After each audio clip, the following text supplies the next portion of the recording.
teman-teman semua, perkenalkan nama saya Agnes Lorin Caudianti Sirait dengan NIM 2504275.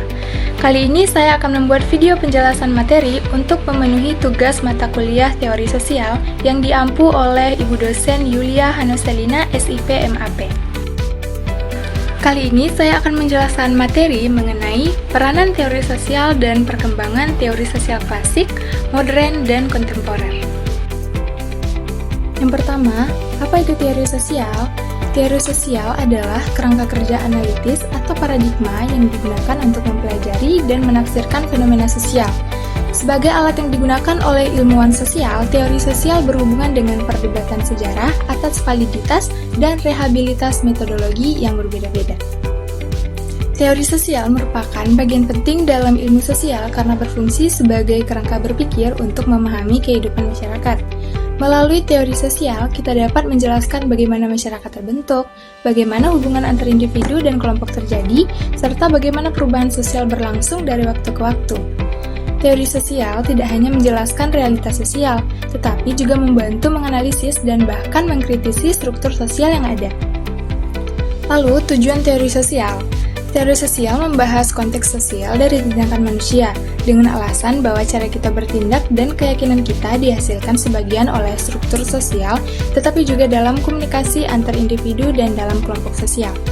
Teori sosial seringkali dianggap sebagai cikal bakal intelektual dari perubahan besar dalam masyarakat yang terjadi di abad ke-19 akibat industrialisasi, pembentukan negara bangsa, penyatuan kembali antara negara dan masyarakat sipil, dan transformasi kapitalis pada hubungan sosial, hingga terbentuknya disiplin sosiologi di akhir abad ke-19.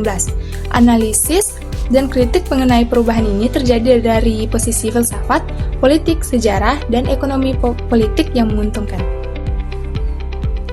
Lalu ada peranan teori sosial. Pertama, teori sosial berperan dalam menjelaskan struktur dan ketimpangan sosial. Dalam masyarakat terdapat perbedaan kelas, status, dan kekuasaan. Pemikiran Karl Marx misalnya menjelaskan bahwa ketimpangan sosial terjadi karena adanya penguasaan alat produksi oleh kelompok tertentu. Konflik antara kelas bourgeois dan proletar menjadi pusat analisisnya. Melalui teori ini, kita dapat memahami mengapa ketimpangan ekonomi masih terjadi hingga sekarang.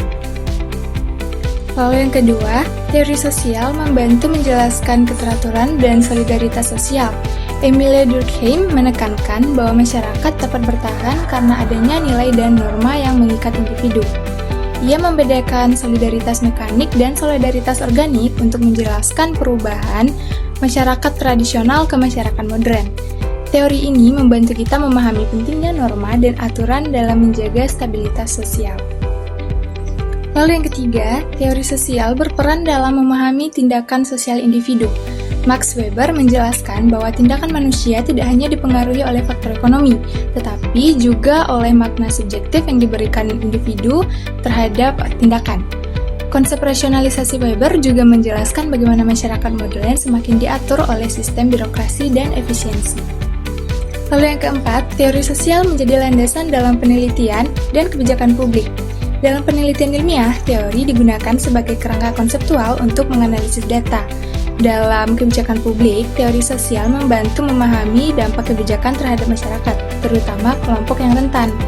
Lalu yang kelima, teori sosial berfungsi sebagai alat kritik terhadap masyarakat modern. Tokoh-tokoh kontemporer seperti Anthony Giddens dan Pierre Bourdieu menjelaskan hubungan antara struktur dan agen, serta bagaimana kekuasaan bekerja secara simbolik dalam kehidupan sosial. Lalu perkembangan teori sosial. Yang pertama ada teori sosial klasik. Teori sosial klasik berkembang pada abad ke-19 hingga awal abad ke-20 sebagai respons terhadap revolusi industri dan perubahan besar di Eropa. Tokoh-tokoh utama pada periode ini adalah Karl Marx, Emile Durkheim, dan Max Weber. Ciri utama teori klasik adalah fokus pada analisis struktur masyarakat secara makro. Mereka membahas kapitalisme, pembagian kerja, birokrasi, agama, dan perubahan sosial. Teori klasik menjadi fondasi bagi perkembangan teori-teori selanjutnya. Lalu yang kedua ada teori sosial modern. Teori sosial modern berkembang pada pertengahan abad ke-20. Pada periode ini, teori menjadi lebih sistematis dan metodologis. Salah satu tokohnya adalah Tal Parsons dengan teori fungsionalisme struktural. Teori modern mencoba mengembangkan dan menyempurnakan teori klasik dengan pendekatan empiris dan analitis. Selain itu, muncul pula interaksionalisme simbolik yang lebih fokus pada interaksi antar individu dalam kehidupan sehari-hari. Lalu yang ketiga ada teori sosial kontemporer. Di dalam sosiologi kontemporer atau yang disebut teori sosial kontemporer merupakan hasil dinamika kemajuan berpikir ilmiah di kalangan teoritis sosial yang lebih maju dalam merumuskan ulang sosiologi yang sempat didominasi oleh paradigma besar sosiologi klasik pada zamannya. Teori sosial kontemporer berkembang pada akhir abad ke-20 hingga sekarang. Periode ini ditandai dengan pembahasan isu-isu globalisasi, identitas, budaya, media, dan kekuasaan simbolik. Anthony Giddens melalui teori strukturasi menjelaskan bahwa struktur dan agen saling memengaruhi. Sementara itu, Pierre Bourdieu memperkenalkan konsep habitus, modal sosial dan arena untuk menjelaskan bagaimana kekuasaan bekerja dalam kehidupan sosial.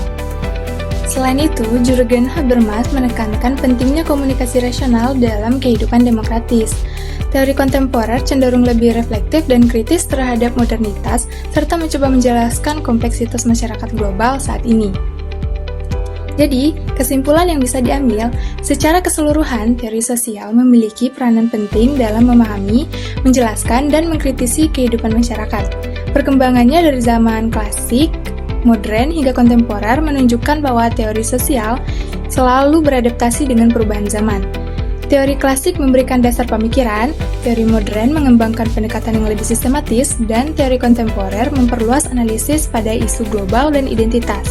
Oleh karena itu, teori sosial tetap relevan dalam kajian ilmu sosial hingga saat ini.